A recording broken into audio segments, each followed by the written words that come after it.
scummy end of Sydney, though. It's like people are like don't want to go because it's like not a nice end of Sydney. But she kind of runs everything. Anything you do in Sydney, you really have to like go through her. She's really nice, and supportive. So she invites a lot of people in.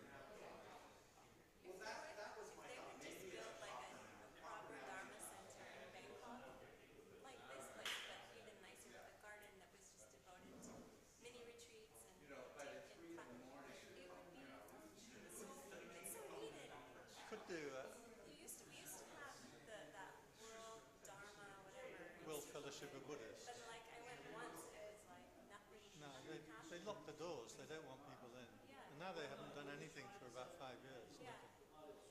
It's just like nothing. I thought about it because here you have up above here you have a couple of really nice areas. You have like a pond like it's about this deep, and a rooftop area and some little rooms, and you could do it here. But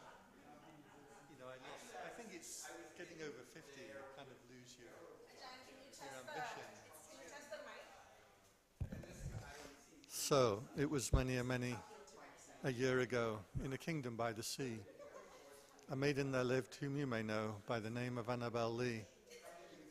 No, still it doesn't sound loud to me.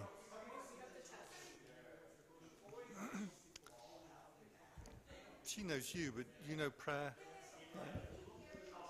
So it was many a year ago in a kingdom by the sea. A maiden there lived whom you may know by the name of Annabel Lee. A maiden who lived with no other thought than to love and be loved by me. It's nothing. It is actually on, but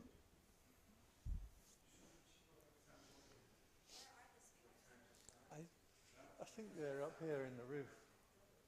These round ones in the ceiling. Yeah.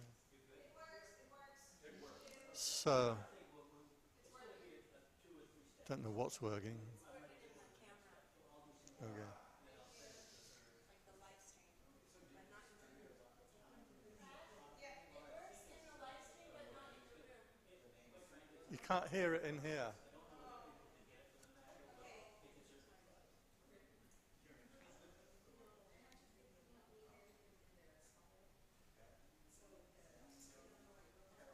It's also quite cliquey in Australia. They have their little groups. Everything's. There's a master switch. Remember last time? There's a master and there's a individual per mic. So it's on the left-hand side of the board.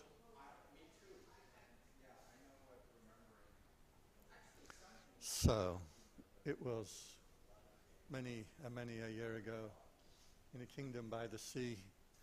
A maiden there lived whom you may know by the name of Annabel Lee. A maiden who lived with no other thought than to love and be loved by me. I was a child, she was a child in this kingdom by the sea. But we loved with a love that was more than love, I and my Annabel Lee. A love that the winged seraphs of heaven cover. There's a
So it was many a year ago in a kingdom by the sea.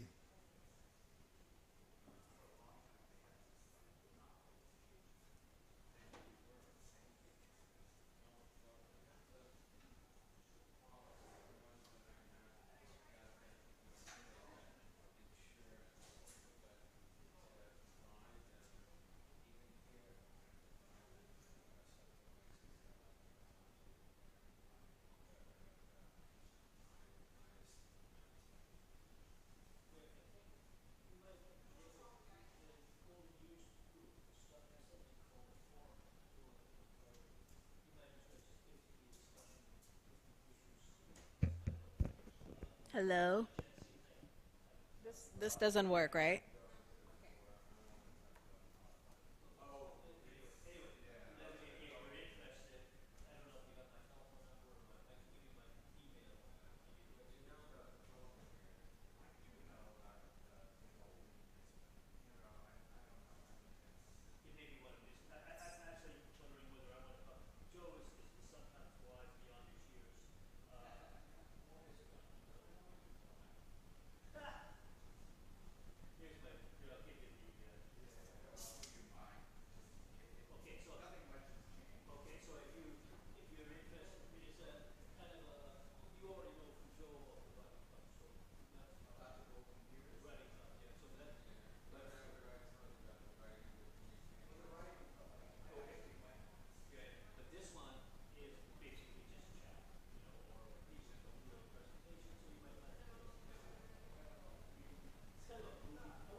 Hello. So it was many a year ago.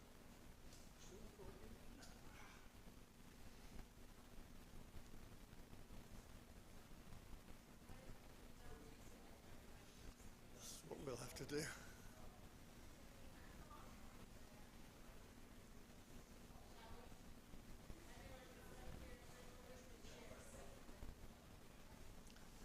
So I'm not sure if we'll get the microphone going, so if you want to hear, you might have to come forward.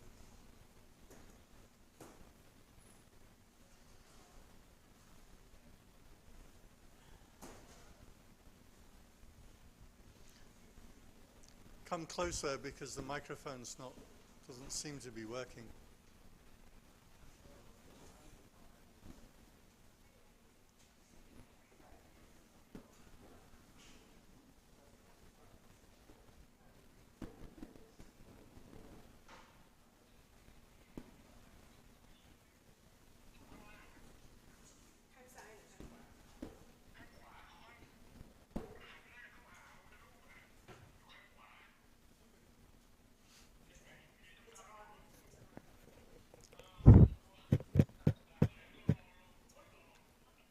It does work, it's just got no volume. It is on.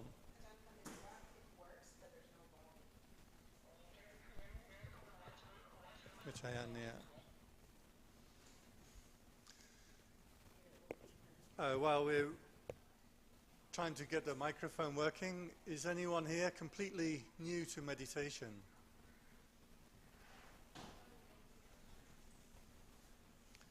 Is anybody here expert in meditation?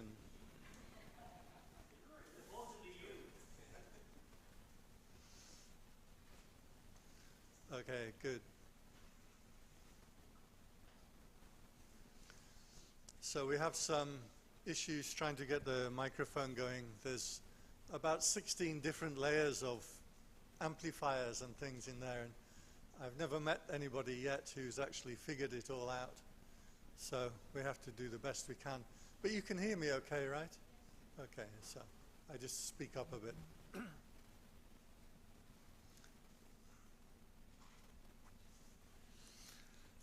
So with our meditation practice, I hope that everybody here has a meditation practice. It's important to be able to take the philosophy or the ideas that we have in Buddhism and other traditions to be able to apply to a practical benefit. If your practice is not changing you in some way, then it's kind of useless. It's a bunch of ideas that you may attach to, you may argue with people about, you may click like on Facebook, but if it's not actually changing your life, thank you, Joe, you look. If it's not actually changing you or leading you to grow, then it's just a bunch of empty words. So the idea that we have of doing a meditation practice is a training in the mind, and there are two key elements to the training of the mind. The first is to train it in positive states, in good states. That is, we reject the unwholesome and we develop the wholesome. In the Pali is called kusala, akusala. In Thai is called guson, aguson. So we're trying to develop those positive mind states that are useful and beneficial. And the second movement is one of purification. So we're aiming to purify the mind. And this is a key difference in Buddhist cosmology. If you practice good deeds, it will help to purify the mind to a degree. But you will still never be able to attain to those higher states that are talked about in Buddhism, that are aimed at in meditation. And also, according to the cosmology, you can get reborn in heavenly realm up to a degree, but the higher realms are only attainable or accessible to someone who's practiced advanced purification of the mind. So these two practices that we are doing, one is to develop good states, and the other is to empty out and purify of everything. So in developing good states, kusala, akusala, these two words, we should note that it's not good and evil. So to do good and to refrain from evil is one thing, but this is a more refined teaching to practice what we call skillful states and avoid unskillful states. Sometimes it's translated wholesome and unwholesome states. So, for example,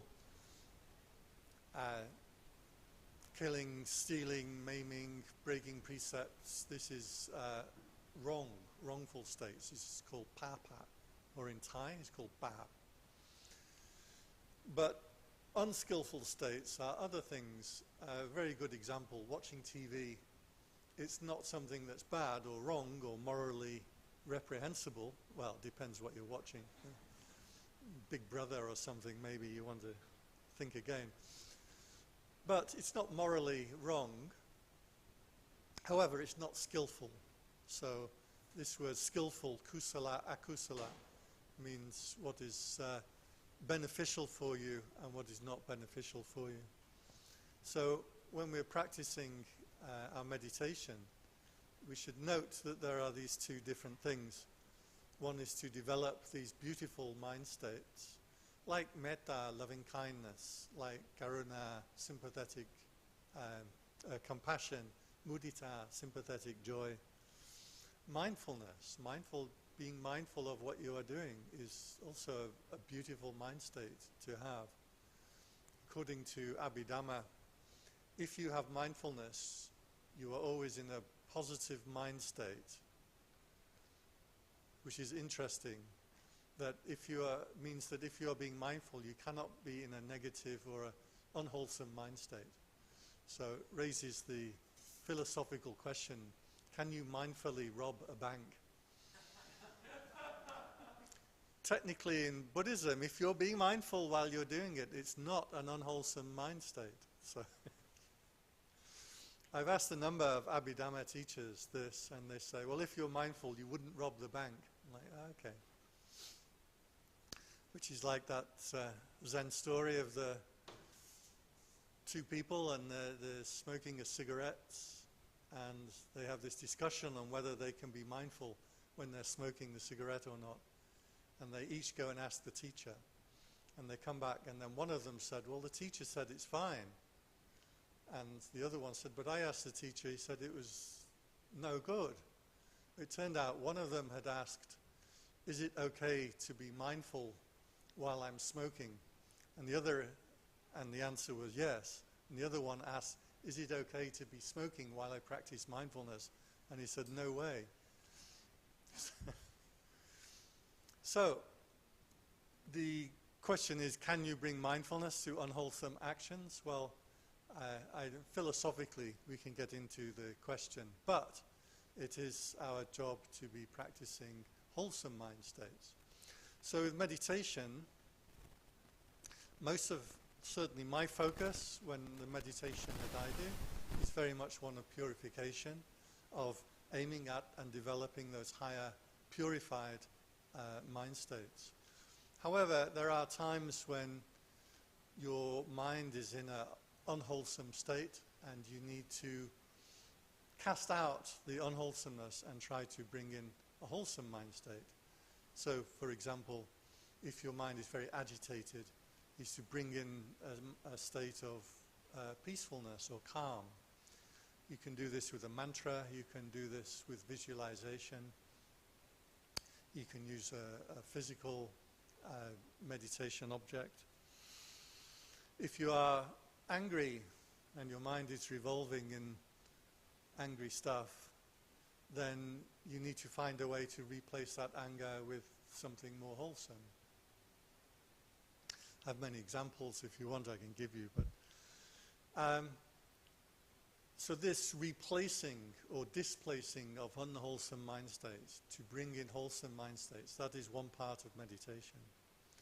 If you can get to a degree of stability, if you can, I like to use the term self-possession. If you can be self-possessed, that moment where you are in charge of the mind. Don't get too caught up in who am I and what's the mind and is the mind me or not me. You can feel when you are in charge of yourself, and you can feel when you're just not in charge of yourself. Somebody or something has upset you or angered you or caught into you or attracted your desire or your aversion, and you know what I'm talking about, and then this thing will just take over your mind and you can't control yourself. That is when you are not in self-possession. When you're self-possessed, sati sampajanya, mindful awareness, means you can see what's arising, you know what it is, you can see when it's ceasing, you know when it's gone. It's very important to know when it's gone. At that time, whatever it is that's occurring to you, coming up or arising in awareness, you have an empowerment over it. It will not take hold of your mind and drag you off in some line of thinking. So when you're meditating, you can feel something come up. You feel a thought come up, something that you want to do or you have done, you like or you don't like, and this thought comes up and it has a lure. A lure. I like this word lure rather than attachment. Attachment is the typical word we use, but some people get confused with this word attachment. You have good attachments. It has a lure. This thing comes up in your mind and it drags you in. It appears as something attractive. Come and think about me. And before you know it, your meditation is gone and you've sat there thinking about this thing for 10 minutes, 20 minutes, half an hour, sometimes an hour. I have a commentator I like to follow on YouTube, and his name's George Galloway. And I don't always agree with him, but he's usually interesting. Anyway, since last month, he's come out with some views that I don't like. And so I was sitting down for my meditation this morning, and I'd listened to his Sunday night talk, which comes up on Monday morning in Thailand. It's like every few minutes his words are coming up. It's like, I want to think about that thing. I want to think about how much I disagree with him. So, ruins my meditation. Certainly built on unwholesome feeling, because I have a feeling of anger or distaste about what he was saying. So this is just an example of a lure. When something occurs in your mind and it has a lure, it wants to make you think about it, wants to draw your attention in. So you should be able to feel this in meditation. When something occurs to you, if you have self-possession, you know when this thing is coming up. You know the feeling behind it, liking and disliking, the pushing and pulling in the mind. You know when that thing is ceasing, and when it's gone. You can feel when that lure, that attraction is gone and leaves you kind of liberated. That's being in proper mindfulness and self-possession. So we're going to sit together for about 30 minutes or so, if everyone is ready. This session is meditate with a monk, so I have to give you your money's worth and do some meditation.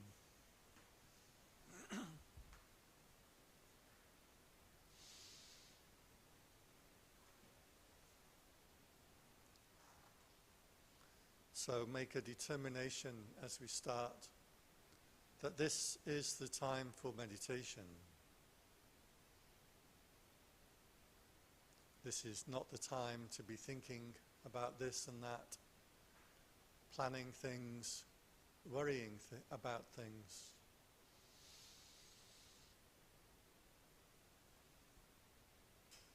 We should be able to train the mind to put everything down.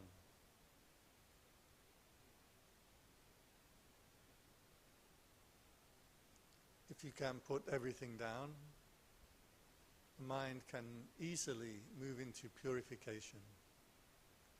Purification means you have self-awareness, self-possession,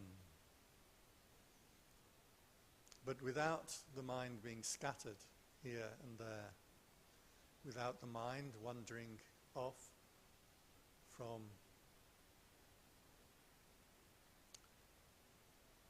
mindfulness and awareness. If you can reach to that position, you should have body awareness. Will be awareness coming down through the center of the body. It may appear bright, it may appear energetic, it may appear as attractive or pleasant. If this occurs to you, feel free to enter into the pleasant experience of the body as the mind has come together in still, bright, clear awareness. If the mind is scattered, diffuse, be aware of what thoughts they are that are stealing your attention. Be aware of what dullness has crept over you.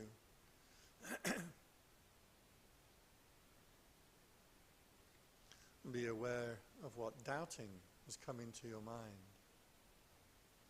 Be aware of what sense desire is trying to get your attention.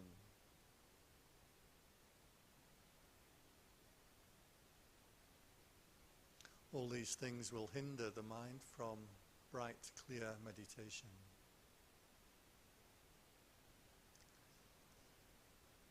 If you need to apply a positive mind state, metta, to replace aversion, renunciation to replace desire, stillness to replace restlessness and worry, you are the one who is meditating. You should have that ability, that mindfulness, to apply the right meditation for the right moment.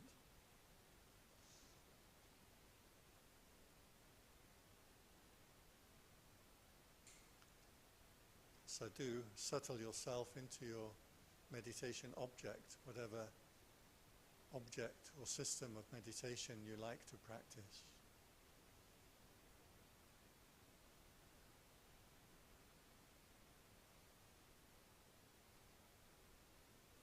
And apply yourself patiently.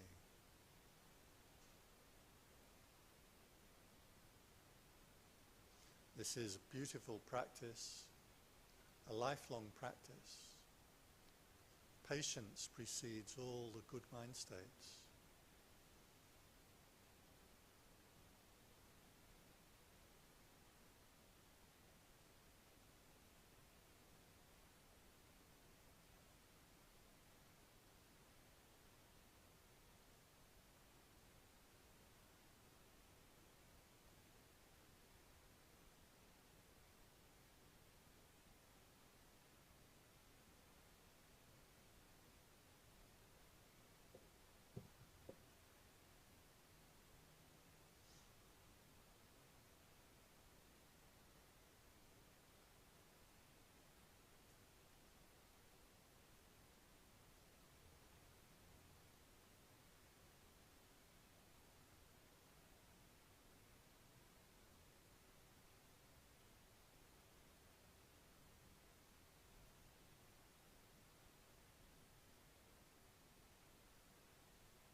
So make your minds bright, as still as you can.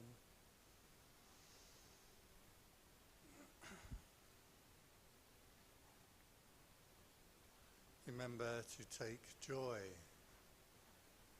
to take pleasure in meditation. Even if your mind is scattered or dull or not concentrated, remember to enjoy, to take pleasure in the meditation practice, bringing this sense of joy, this sense of purification, of being on the path.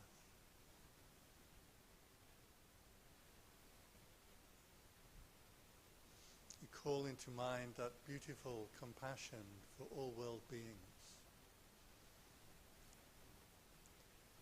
Compassion means that empathy for people suffering, the understanding people, animals suffering around the world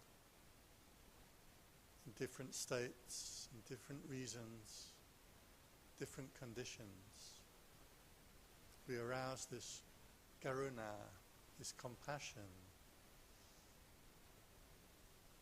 that feeling of compassion, that well-wishing for people and animals is a beautiful mind state, sobhana citta.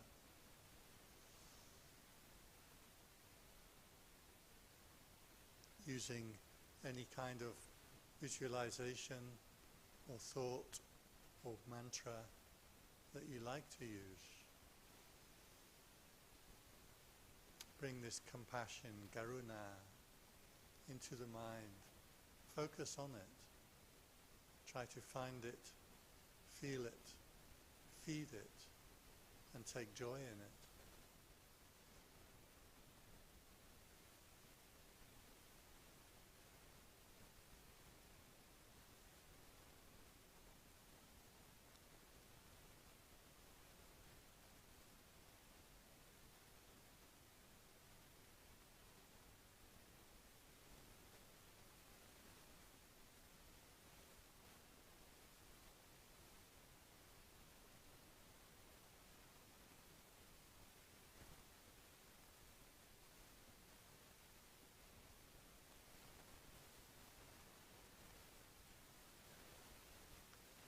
Sabbe buddha balapata pachekanancha yang balan arahantanam cha te jena rakhang bandami sabhaso sabba buddhanubhavena sattha-soti bhavantute Sabbe buddha balapata pachekanancha yang balan arahantanam cha te jena rakhang bandami sabhaso Sabbadhammanubhavena sattha-soti bhavantute Sabbhe buddha balapata pachekanancha yang balang arahantanancha te jena rakhang bandami sabbaso Sabba sanghanubhavena sattha-soti bhavantute.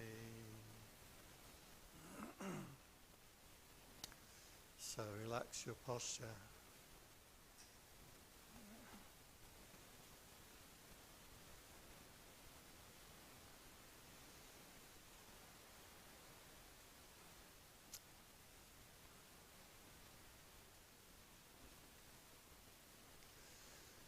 So this evening, short talk, but I wanted to focus on a central part of Buddhism. It's called Vedana, or translated as feeling. This is part of the 4 Satipatthana. So if you're familiar with Buddhism, the key text on mindfulness meditation is called Satipatthana. Sati means mindfulness, actually means recollection, to call into your mind. and patana means base or station. So you see this translated as 4 stations of mindfulness, or 4 bases of mindfulness, 4 foundations of mindfulness. So the first one of these is body, and there are various ways in which we can focus on the body, including the bodily movements, refined or 4 positions, standing, sitting, walking, including the breath, including visualizing the body as dead or dying or decaying, the charnel ground meditations. So there are various ways in which we can consider the body. One of them is called the sealed bag of skin filled with unpleasant things. We tend not to do that one very often with lay people, but monks do this a lot. We visualize ourselves or see ourselves as not as attractive. So it's a way to break yourself from lust or attraction to other human beings. So the first foundation is mindfulness of body. Second foundation, mindfulness of feelings. Third foundation is mindfulness of mind, citta. And the fourth one is mindfulness of dharma. So I wanted to talk about the second of these, which is mindfulness of feeling. And this is just a very short passage in this key text. The word is Vedana, and Vedana is translated as pleasant sensation or unpleasant sensation. So there can be 3, 5, or 6 Vedana, depending on which you prefer. 3 Vedana is pleasant sensation, unpleasant sensation, and neutral sensation. 5 Vedana are pleasant sensation of the body, unpleasant sensation of the body, neutral sensation of the body, pleasant sensation of the mind, and unpleasant sensation of the mind. Sometimes the Buddha would give the 5, sometimes he would give the 3, and there's even one amusing situation where a monk's got into an argument about how many Vedana there are, 3 or 5. And so they got into an argument and went to the Buddha, and he said, look, sometimes I say there's 3 and sometimes I say there's 5. I like these interactions, the very kind of human interactions that we see in Theravada suttas. The more Buddhism aged and went into Mahayana and Vajrayana, the more cosmic and supernatural things became.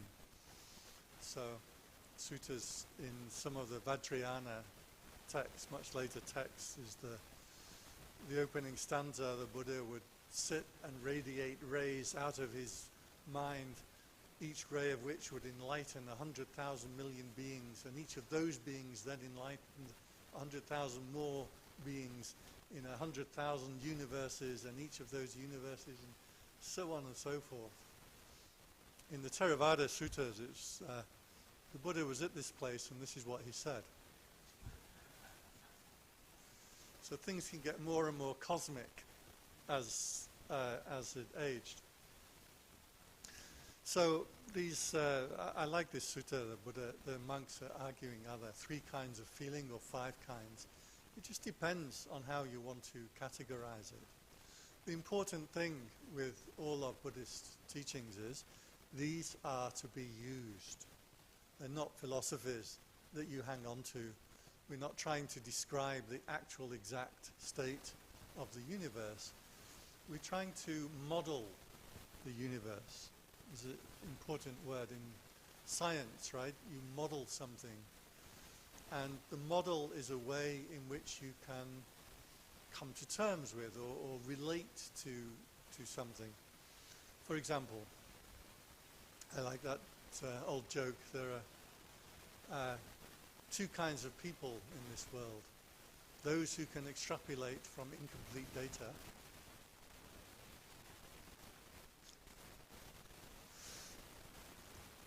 yeah, some of you don't get it, do A very good friend of mine, he just didn't get that joke at all. And his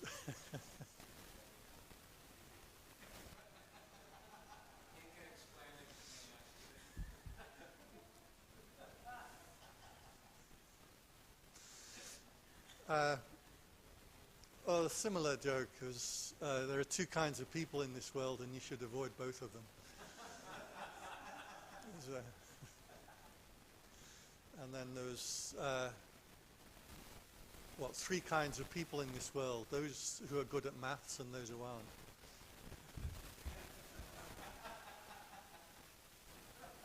Don't worry if you don't get these jokes.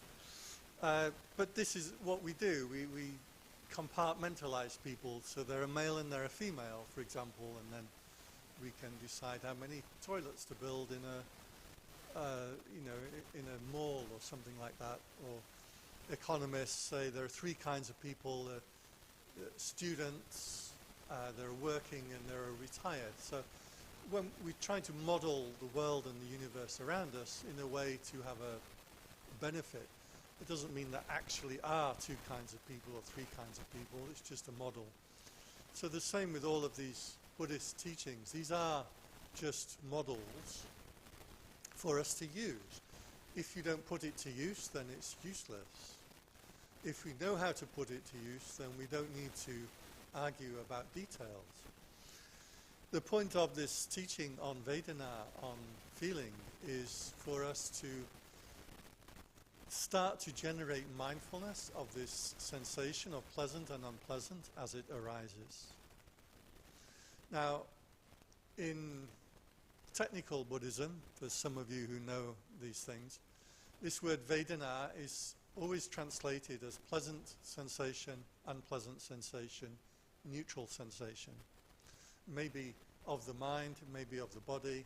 Sometimes we say of the six senses. So pleasant sensation of the eye, pleasant sensation of the ear, nose, tongue, body, and mind.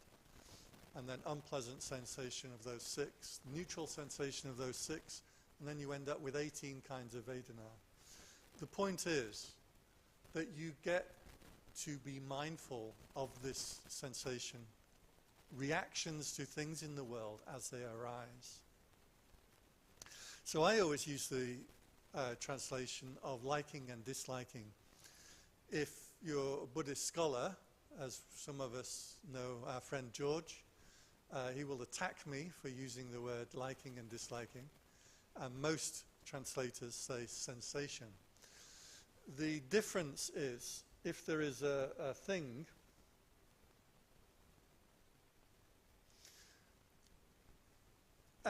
if there is a thing and we put our perception onto it, this has now arisen in our perceptive field. We're now perceiving this, we're not perceiving other things. In psychology, this is Gestalt. We're making an object out of it. And then, is this object pleasant or unpleasant? Now, when we say pleasant and unpleasant, it suggests that the pleasant sensation lies in the object. So water is nice, it's cool, it's cold, quenches my thirst, so it's nice. Or, for some reason, I don't like water. Another example is pizza.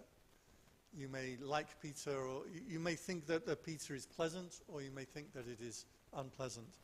Is that pleasant, unpleasant a native characteristic of the pizza? You say no. I say no, too. And also, I think Buddhist texts support me in this. I say it is you liking or disliking that object. So when we say pleasant sensation, unpleasant sensation, I don't put that in the object. In Abhidhamma, it doesn't either. They always put the liking or disliking is in you. For example, if you haven't eaten for 24 hours, as I only eat once a day, you bring a pizza, that's going to appear as pleasant to my sensation. However, if I've been sick or I'm feeling ill, or if I've just eaten and then you bring the pizza to me, I'm now going to perceive it as unpleasant. So I say Vedana means liking and disliking. One point the Buddha was asked, what is the supernormal power that you should develop. And he said you should develop the power to like those things that you dislike, to dislike those things that you like, and to have neutral feeling for those things that you like and you dislike. I like Theravada Buddhism. There's these nice, neat formulas that are very complete. So again, this puts the emphasis on you, whether you are liking or disliking something, and not a blind reaction to the things of the world around you. Otherwise, in my view, you're a victim of the things around you. A person comes in, you say, this person's unpleasant. And then you're a victim to that. There's no way out of it. If you say that Vedana is liking and disliking, you can see for yourself when you are liking someone or disliking someone, and it puts the choice in your hands. You can then put aside your disliking of a person or a thing. Or indeed, if there's something unpleasant, you can put aside your disliking of it. If it's pleasant, you can put aside your liking and your desire for it. It puts all the power back into you. The choice becomes yours. You are then the captain of your ship. So the practice is when you see something that is unpleasant, you note unpleasant feeling has arisen. Or, as I would translate it, disliking has arisen. And you note mindfully and carefully that disliking has arisen. It's important to note this word arisen. Samudaya is the first of the Noble Truths. It means something that has just manifested. When something is manifested just now, it means it wasn't unpleasant before. If you think of the world as things that you like and dislike, then you have a complicated world to live in. If you view with mindfulness, you see something, I have just started to dislike this thing. You have mindfulness for that disliking. You see it arise. You see the lure as it tries to attract your attention, and you see it cease. If there's something that you like, you see that the liking has just arisen with the manifesting of that object in perception. The sound of the sirens, do you like it or dislike it? If you put your attention onto it, neutral, okay. Usually if you put your attention onto something, quite soon you will start liking or disliking it. Usually attention does not follow things that you feel neutral about. Have you ever noticed that? You spend all of your time obsessing about things you like and you dislike. The neutral things you don't pay attention to. People say, I have a bad back. Nobody ever says, oh, my back's like neutral today. You don't notice it. As a human being, you're obsessed with this liking and disliking, the pushing and pulling in the mind. So the art of mindfulness with Vedana is to note when liking has arisen. To note that I have the choice to dislike this thing or feel neutral about it too, if I wish to. When disliking has arisen in the mind, you see it mindfully. You have a choice. Well, I can also view it in a liking sense, or I can view it as neutral. This gives all the power over to you. You also have that ability to see liking and disliking as a pushing and pulling in the mind, and not be pushed or pulled around by it.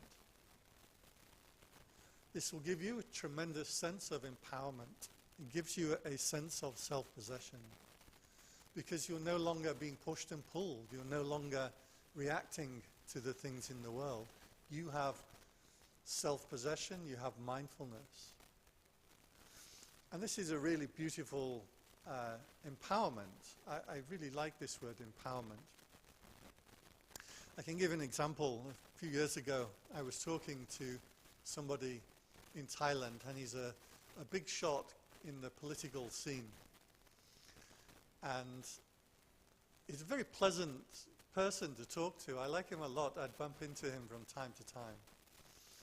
But being like a big shot, he has all these solutions for everything. Everything you bring up to him, he has solutions for. And so he saw me, and as happens a lot with me, you'd think that people ask me questions and I give sermons, and no. 99% of the time when I interact with people, they're giving me advice. They're teaching me about Buddhism. They're saying, this is what the Buddha said, this is how you should think, this is how. I spend a lot of my time receiving these Buddhist teachings off taxi drivers and cooks and workers and like all kinds of people giving me advice. Sometimes they are, but a lot of them, like often I sit with monks and then they sit there rattling off these Buddhist teachings like almost by rote. And it's like, yeah, I know, I've heard that before. So this guy, he said to me, monks in Thailand, and we need to reform Buddhism in Thailand. I was like, okay, here we go. So I like him. I'm not going to interfere. I can feel the, like, who are you? Why you come teaching me? What do you know about it? This disliking arising in me. And I'm mindful. I'm like, okay, I feel that feeling of dis-ease, shaking. If you see it when it's small, when it arises, it's not very strong. It won't overpower you. If you're not mindful, it will overpower you. And you can test this with some people. If you know they have a view or opinion, and you just give them the opposite view, and you see this upwelling. I do this with people because I'm not I'm not any kind of believer in global warming. I don't think we're in catastrophe and crisis. I don't think the world's going to end. But I know a lot of people do. And sometimes I just throw it out that global warming isn't real. And this is that welling of opinion that they want to beat you with it. What happens is you have stories that construct the world around you, and when something challenging those stories, you don't like it. There's a disliking arising in the heart. And because you're not mindful, this disliking will get stronger and stronger and take over, and you find yourself arguing forcefully with someone. So this man, he said, Buddhism in Thailand is no good. Like, straight away, you've lost me there, right? I've lost my attention, but I can feel it. I can feel that, like, wanting to argue back. I don't need to worry about that. Let him do his thing. He's a nice man. And he said, you're okay, you're a foreigner, but the Thai monks, no good. I'm like, why? What? Because I'm white? That means I'm good, and the other people aren't good? Like, I've been in Thai temples. There's every example you can think of. I've seen some pretty dodgy things. I've seen some really good things. I've been with some really great masters. You can't just make a blanket statement like that. But okay, go ahead, you do your thing. And he said, so we need to reform Buddhism in Thailand. I was like, oh, okay. I said, so what is your big idea for reforming Buddhism in Thailand? And he stopped. We were walking along. Actually, we were near Tonglo BTS station. And he stopped. It actually always annoys me when you're walking with someone and they stop to make their point. Like, we can keep walking. So he stopped. He said, when monks go alms round in the morning, they should wear shoes. So great, that's your big idea for reforming Buddhism in Thailand. That's going to make everybody good. That's going to, brilliant, brilliant. Now, I happen to agree with him, but that's my liking and disliking. I like this idea that I don't know why we don't wear shoes. Walk around barefoot. Is that holy? Is that necessary? We could have a discussion, but what I'm feeling is this mindfulness of feeling, of liking and disliking. When he says something I agree with, I like it. When he says something I disagree with, I dislike it, I want to fight against it. When I'm mindful of it, I just have self-possession. He can say what he likes. He can feel what he likes. I have that capacity to be that open space in which he then speaks. So I let him speak for a while. I said, oh, very interesting. Like, why do you think monks shouldn't wear shoes? And so he went off and gave me his long explanation of why we shouldn't wear shoes. And then I was trying to let's keep walking. So we resumed walking. And I guess my dislike feeling may have got the better of me because I'm a little bit snarky, not too much, but a little bit snarky. I said, after about 10 minutes, I said, so that's your big idea for reforming Buddhism? Okay, I'm not,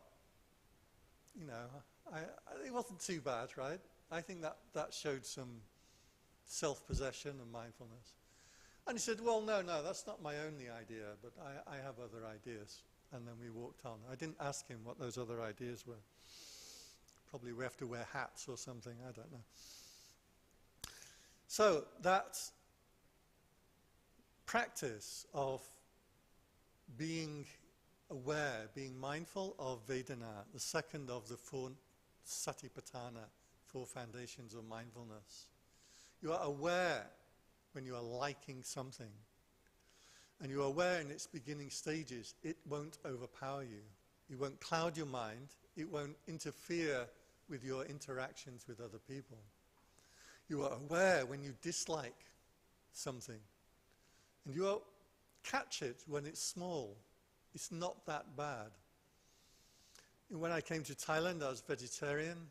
And in Thailand, they put meat in your bowl. I was like, not chicken. You feel that disliking. We have a practice as monks. We have a practice that we don't show liking and disliking for things that are offered into our bowl.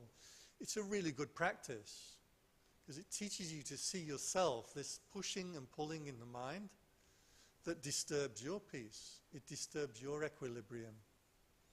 When you have mindfulness of it, it's just liking and disliking arising. It's going to stay there for usually just a minute. Then it will disappear. Some other object of perception comes in. This gives you that self-possession, that empowerment, that when liking arises, you don't have to like it. When disliking arises, you don't have to dislike it. You can find the neutral feeling of neither liking nor disliking in everything that comes to you. Gives you a sense of stability, gives you a sense of being in control of yourself, being in control of the mind. There's a lot of emphasis in modern day Buddhism about letting go. When you read the original text, the Buddha was really emphasizing this thing of self-control or being in charge of your own karma. That was much more prevalent in the suttas than the idea of just let everything go. Finally, in the sutta, it says, you are aware of liking things, you're aware of disliking, you're aware of neutral, you're aware of pleasant sensation in the mind, of unpleasant sensation in the mind. There are a number of suttas and occasions where the Buddha says when pleasant sensation arises due to meditation, not due to sensory input, this is a pleasure in which you can indulge. So if you find in the meditation there are times when piti arises, piti is translated as rapture, but is a pleasant sensation, and it comes, I'd say, like a white fire inside the body. When this arises, it's important to note, this is a pleasant sensation in which you can indulge. So when this arises, you can let go of your meditation object and bring your attention to the pleasant sensation as it runs through the body. It needs to be grounded in the body.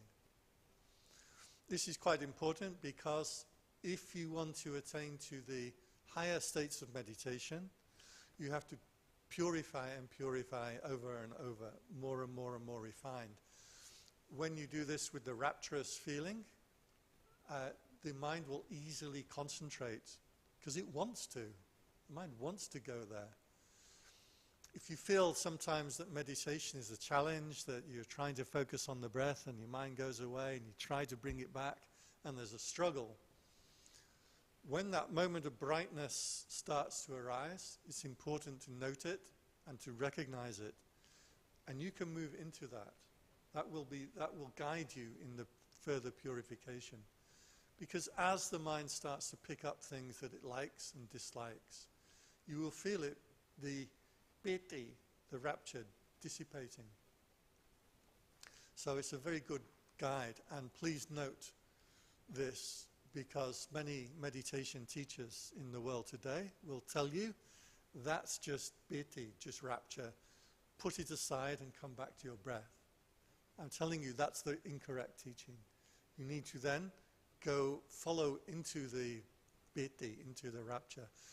It will actually start to dissipate by itself, and there'll be just like happiness in the mind. This happiness in the mind is one of satisfaction. It rises as satisfaction because there's nothing more that you need to add. You get very clearly the sense in the meditation that just shedding off more things is going to be the purification. The attainment of the higher states in meditation is not generating a state of mind and hanging on to it. It's what arises naturally when you are letting everything out from the mind. So the piti rapture can arise first, then the happiness of the mind, the satisfaction. And it's a bit of a trap because you feel like there's nothing left to do, and then you can sit back and like, you know, I've done all right. And then you lose your energy into the meditation. So you do need to be careful to keep on applying effort. This can also fade away and die and is replaced with equanimity. This is an equanimity that I call equipoise, not equanimity. Equipoise, because the mind is sharp, together, and extremely balanced. There is a kind of equanimity that comes from not caring. It's like, stuff it, put your feet up, YouTube on, I don't care about anything. That's what in Buddhism is called equanimity, based on diffusion or the scatteredness of the mind. Equanimity that is based on the ekabhava, single-pointedness of mind, equipoise. This is what is left after the rapture and the happiness subside. So it's important to note that this progression in meditation does start from a pleasant sensation, a pleasant feeling that arises in meditation, independent to sense desires. So these aren't states that come up because you've got something nice to eat, or something nice to smell, or something nice to touch, or wear, or think about, or read, or watch. Those kind of pleasant sensations are called sense desire sensation. This is a liking and disliking, pleasant sensation that arises from the meditation.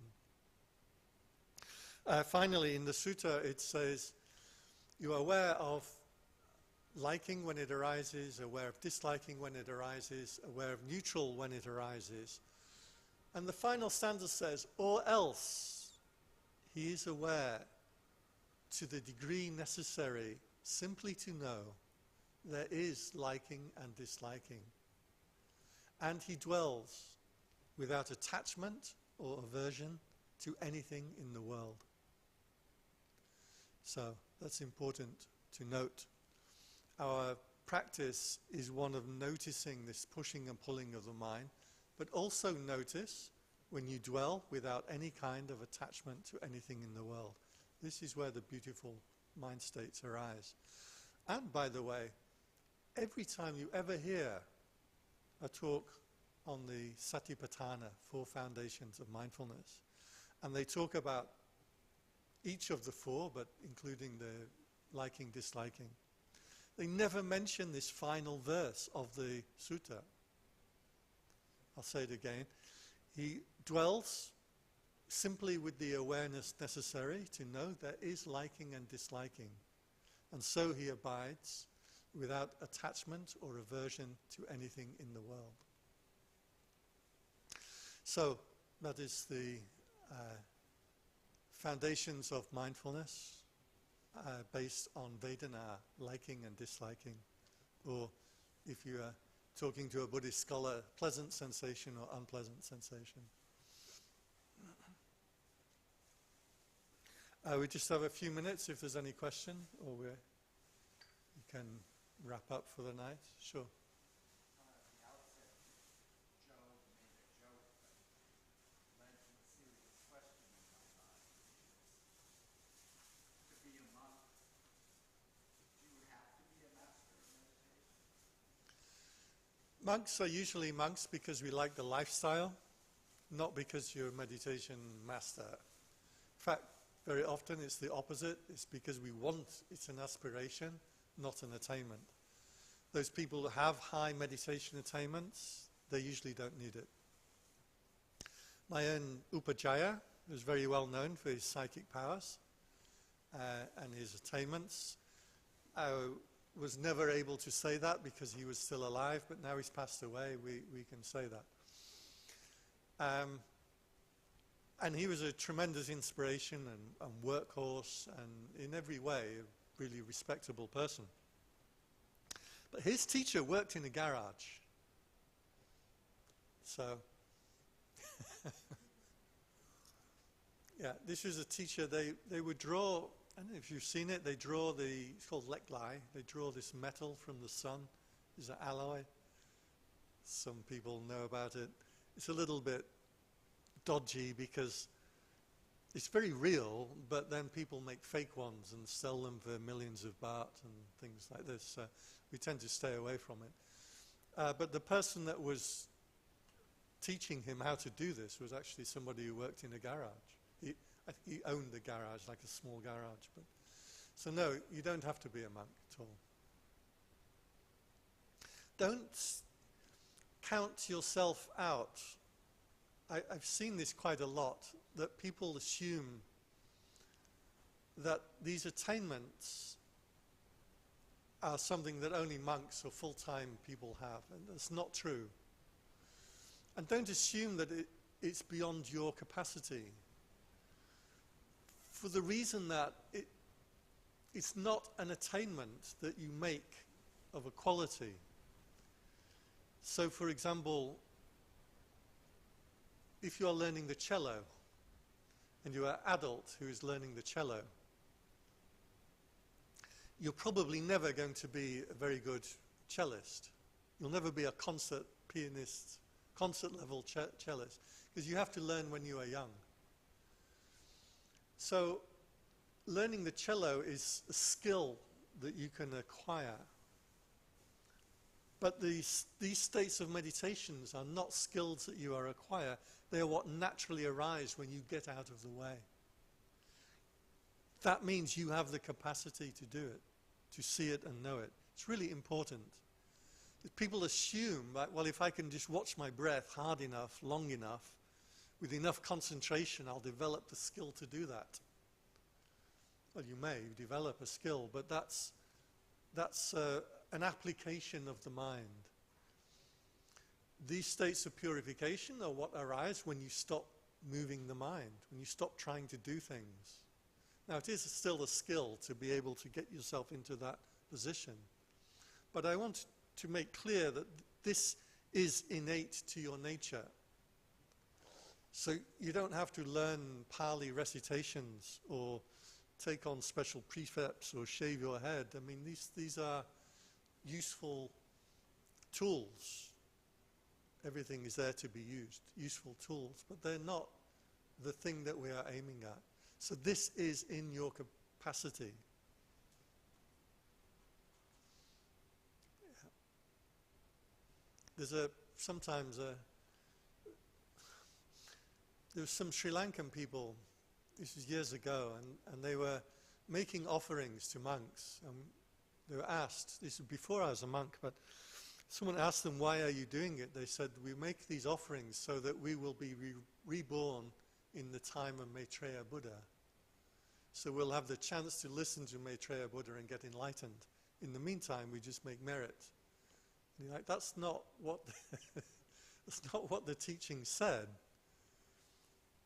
Maybe true. I mean, I don't know, but that's not what the teaching said. You have that capacity right here and right now. It's innate to the architecture of your consciousness. Yeah. We talked earlier in another session about how meditation moves you from an object that's outside yourself to an object that's internal. And it seems that the two foundations of the first two foundations of mindfulness do this, feeling and body. I'm just wondering if the last two, Dharma and the mind, tend to be the reverse. Yeah, we'll come to the other two. Maybe next week I'll talk about citta, mindfulness of mind. What you just mentioned was for a normal worldly being, you're caught up with the objects externally. So you like something and you dislike something. You want to eat this kind of food. You want to wear this kind of clothes. You want to get across Bangkok in this kind of time. So that your awareness is always directed externally. But to a meditator, you are directed internally. So you're seeing your attachment, you're seeing your want, you're seeing your liking and disliking. So then you gain this empowerment. So that's what Tom was mentioning. It's not quite saying there's internal objects, but it's aware of yourself interacting with things rather than just aware of things as normal people are. Right? You look at cats and dogs and things, you put something in front of them they like, their tails wag. You put something they dislike, their ears droop, and they're always like chained to the external world. As a meditator, you should start to have that self-possession, and you see yourself reacting to things. Yeah. So we'll come to the other Satipatthana. Yeah. Are we good for the evening? Okay. If anybody still wants to chat, you're welcome to come afterwards. Finish.